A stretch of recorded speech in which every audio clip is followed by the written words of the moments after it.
Sadhguru. My name is Manu. I am studying in second standard and I live in Bangalore. I saw your bike ride video in America. You are really cool and you ride so fast. I love it. Right now I am feeling left out as you are traveling outside while I am not even allowed to go to school. I really want to ride with you.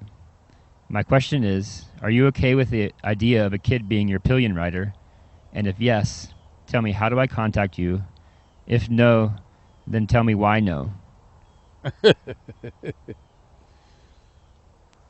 Well, Abhimanyu, second standard, huh? So, that's one more than first standard. Progress. Well, Abhimanyu, you know you are the namesake of the very famous Abhimanyu, Arjuna's son, a brilliant young boy, very adventurous, brave as it comes. But unfortunately, his life ended too soon because he was in a bit of a rush. He grasped how to penetrate a formation in the battlefield, but he was not patient enough to figure out or to wait to understand how to get out of that formation. So he got killed as a young boy, brave young boy, still celebrated, but unfortunately, the adventure didn't turn out well.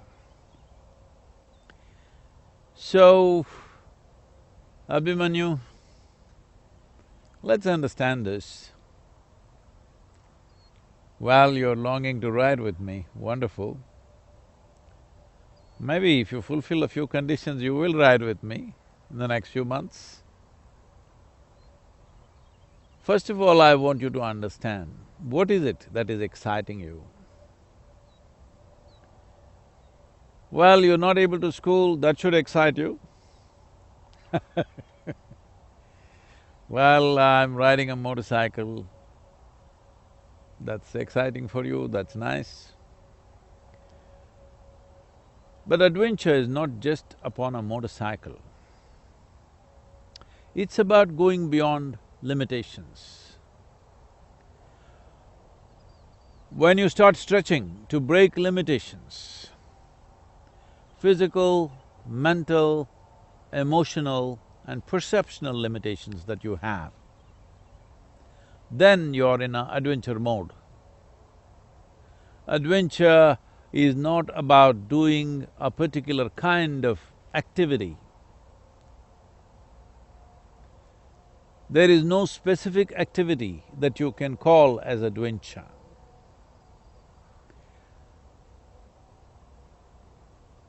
It is the way you conduct the activity. Well, probably your idea of adventure, I think the word that you use is exciting. A particular activity may seem exciting, but the same activity can become boring over a period of time. Lot of people, ask your parents or adults around you, they were very excited when they got their new job or their first job. But after some time, they're suffering their job. Like this, people are very excited because they went to a new place. After that, a little bit of repetitiveness, then it gets boring. So do not ever look for exciting activity. There is a way to make any activity exciting. That's what you should look at. If you know how to make every activity that you perform exciting, small or big, doesn't matter, littlest things in your life, you can make it very exciting. All that it takes is, in every simple activity, you're seeing how to break some limitation, how to go beyond certain limits that your body sets, your mind sets, your emotions set. and your very perception sets upon you. When I say perception, because you're a second standard boy, I'm telling you all this. The others, the adults who are listening, they're little getting bored, but most will grow old and die without realizing these simple things.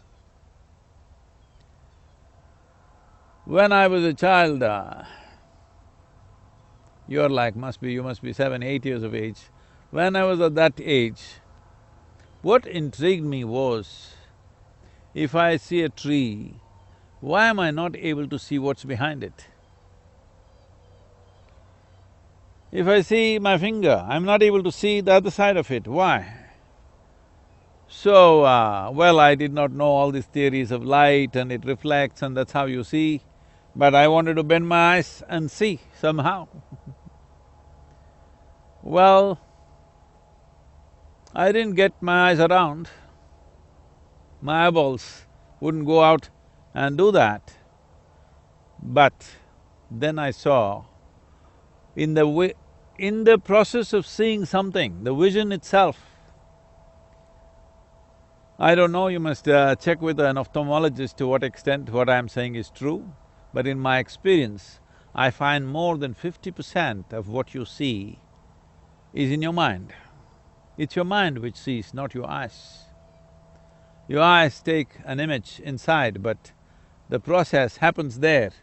If you refine that process, at least 50% of what your eyes cannot see, you can see. So I paid attention, this became a very big adventure for me, that simply sitting and staring at something became a big adventure. Somebody who looks at me from outside may think I'm doing something very dull, but it was the greatest adventure because I was stretching myself. In a way, this is what yoga means. Every day in the morning, people are stretching painfully because they don't know what is adventure. They don't understand. If you get to stretch a little more, it's a big adventure because something exciting and tremendous happens in that process. So adventure is not about looking for exciting things to do, adventure is about doing all the tiniest little things that we do in an exciting manner. So I want you to start this adventure right now. You being a little boy, I'm sure you're very fond of your mother. Just try this today, stretch your emotional limitations. Whoever is around you, doesn't matter, your neighbors, your friends, people on the street, man, woman, child, anybody. Try to look at all of them with the same fondness that you look upon your mother. I'm saying, look at everybody who's walking on the street like they are your mothers. Very simple. Because our experience of life is unfortunately stymied or crippled or constipated by all kinds of concepts that we have. Once you're constantly in a mode to see how to go beyond where you are, you will cross rivers beyond bridges, you will cross oceans beyond ships. Above all, you will have friendships beyond relationships. Unfortunately, most human beings are able to form a friendship only with those things that they can relate to. You're not looking at why you're not able to relate to something. What is it that makes you relate to one thing and not relate to another thing? If you constantly see how to stretch your physical, mental, emotional and perceptional limitations, your life is one big adventure. Adventure need not necessarily mean you have to go out and conquer the world. Adventure is not a conquest. In fact, adventure means you have surrendered what you like and dislike. You surrendered what is mine and not mine. Adventure means surrender of oneself to things which are beyond us. Climbing Mount Everest may look like a great adventure, yes it is, but straddling the peak of your consciousness is a much bigger adventure. So adventure does not need terrain. Right now, you're complaining, I cannot come to United States and ride with me. So, passports and visas and other limitations that societies have set upon us are not limitations for an adventurer, because with your eyes closed, you can do the greatest adventure. But well, you want to ride the motorcycle, I understand. So let me set up something for you. Contact somebody in Isha, in Bangalore, there are so many people. Learn a simple process, a physical process called Surya Shakti. If they're not teaching Surya Shakti, learn Surya Namaskar. You are 8 years of age.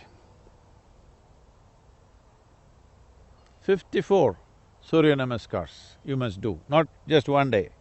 Start with 8, slowly increase it by 1 every day. After a week, hold it there for 3 to 4 days and again increase it by 1 every day. Like this you increase at your own pace. When you reach 54, inform us. I'm going to take you for a ride. How's that for you? And as I told you already, another thing is every day you must walk on the street looking at everybody, man, woman, child, dog, cattle, trees, everything, with the same fondness with which you look up to your mother when she's very nice to you, not when she's pushing you to school.